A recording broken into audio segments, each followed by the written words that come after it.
예, 이번 시간에는 재테크 실무 중간고사 대비 6장의 연습 문제를 우리가 풀어보도록 하겠습니다. 1번을 먼저 보겠습니다.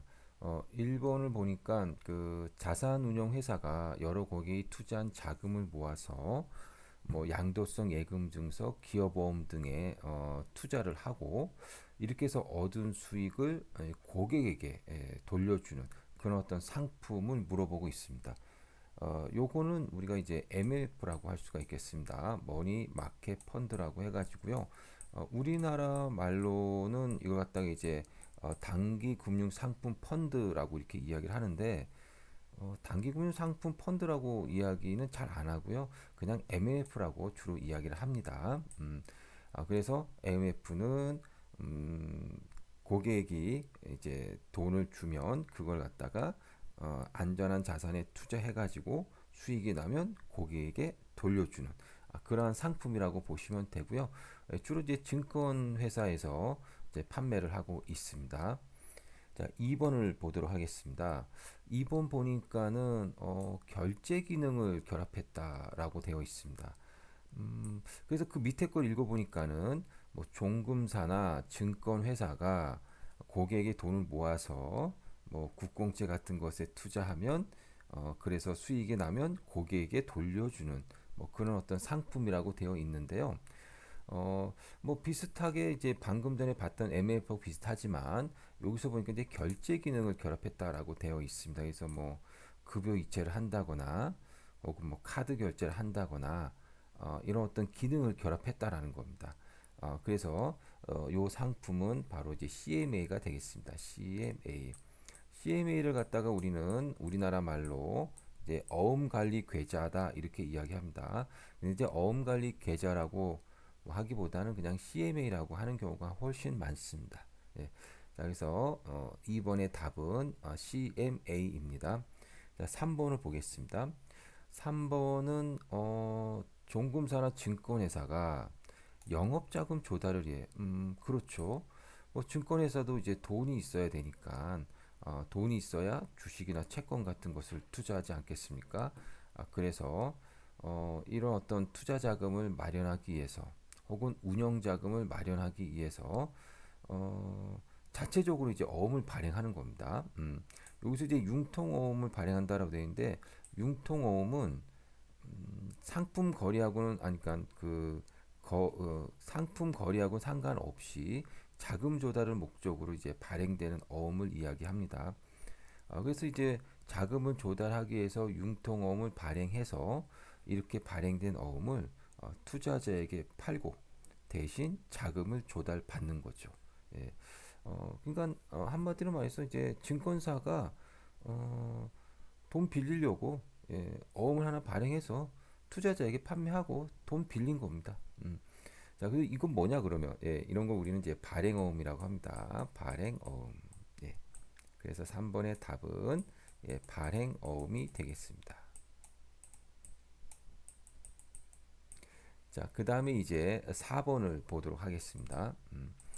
4번을 보니까는 금융기관이 보유하고 있는 국공채를 채권이 고객을 매입하면 여기 일정 기간이 지난 뒤 다시 매입하겠다는 조건. 예, 이게 이제 환매 조건이죠. 예, 그래서 4번의 답은 이제 RP가 되겠습니다. 환매 조건부 채권입니다. 예, 그래서 고객에게 채권을 갖다가 이제 판매한 후에 그 다음에 일정 기간 후에 다시 매입하겠다는 조건으로 이제 운영되는 상품인데 따지고 보면 이 RP라고 하는 것은 결국은 고객에게 자금을 갖다가 이제 빌리는데 대신 채권 등을 이제 담보로 맡기고 빌리는 거라고 보시면 되겠습니다. 자, 그 다음에 이제 5번을 보도록 하겠습니다. 5번을 보니까는 기업이 자기 신용을 바탕으로 자금 융통을 위하여 발행한 융통어음을 말한다라는 겁니다. 그러니까 기업이 돈이 없으니까 돈을 좀 빌리려고 이제 어음을 발행하는 거죠. 예, 이런 걸 우리는 이제 기업 어음이라고 합니다. 기업 어음이라고도 많이 하고요. 그 다음에 또 CP라고도 또 많이 합니다. 예, 그래서 이제 우리가 앞에서 보게 되면 뭐 MF, CMA 이렇게 이야기를 주로 하지 단기금융상품펀드, 어음관리계좌 이렇게 잘 이야기 안 한다고 말씀드렸는데 기업어음 같은 경우는요 CP라고도 많이 하고 그 다음에 기업어음이라고도 이제 많이 합니다. 어쨌든 기업은 자금을 조달하기 위해서 단기간에 자금을 조달하기 위해서 이제 기업어음을 발행합니다. 그러면 자금을 조달하고 싶으면 채권을 발행하면 되는 거 아니냐라고 물어볼 수도 있는데 채권을 발행하기 위해서는요 이사회의 의결도 거쳐야 되고 금감원에 신고도 해야 됩니다. 좀 복잡하죠. 하지만 기업보험은 그냥 대표이사의 직권으로 발행할 수가 있다라는 겁니다. 자, 그 다음에 이제 우리 6번을 보도록 하겠습니다.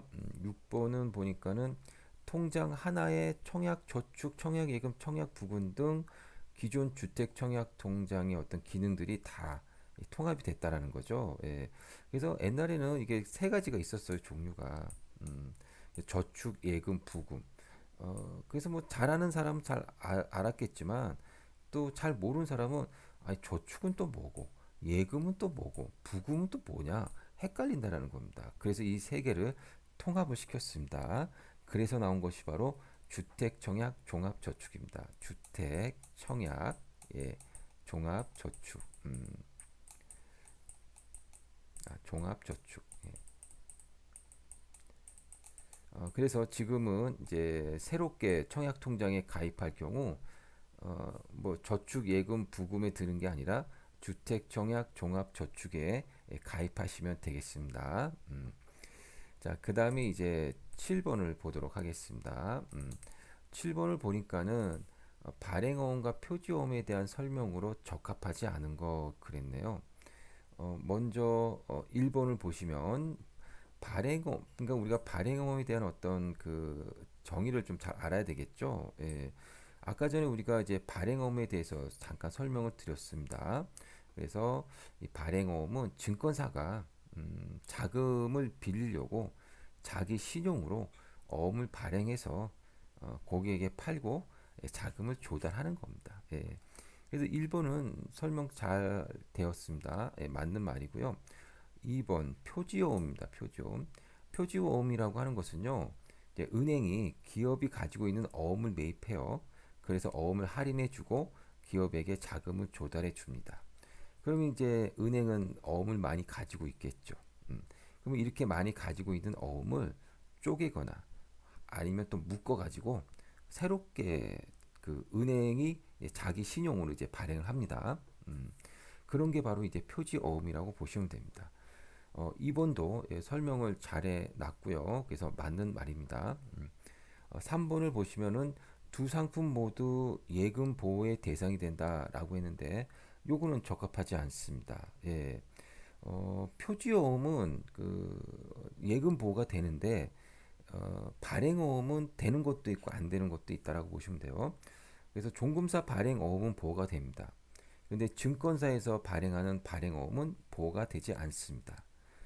그런데 이제 문제는 종금사는 거의 없어졌잖아요. 그러다 보니까는 보호가 되는 발행어음은 거의 없다라고 보시면 되고 실질적으로는 이제 뭐 발행어음은 보호가 되는 것도 있고 안 되는 것도 있다라고 말은 하지만 실질적으로는 이제 발행어음은 이제 예금자 보호가 안 된다. 뭐 이렇게 보시면 되겠습니다. 3번은 이제 틀렸고요. 4번 발행어음은 기업어음보다 수익률이 다소 높다라고 되어 있습니다. 원래 책에서 보면 이게 원래 낮다라고 되어 있어가지고 예, 음, 그래서 이제 4번은 이제 맞는 이야기였는데 제가 이제 타이핑을 잘못 치는 바람에 높다라고 되어 있습니다. 그래서 4번도 일단 틀린 겁니다. 예. 발행어음은 기업어음보다 수익률이 낮다라고 보시면 됩니다. 발행어음은 은행이 발행하는 거잖아요. 기업어음은 기업이 발행하는 거고. 당연히 기업보다는 은행이 신용도가 더 좋으니까 수익률은 낮을 수밖에 없는 거죠. 그래서 발행어음은 기업어음보다 수익률이 다소 좀 낮다라고 하는 것이 맞는 이야기인데 우선 높다라고 했으니 이것도 틀렸습니다. 그래서 답은 3번과 4번입니다. 예.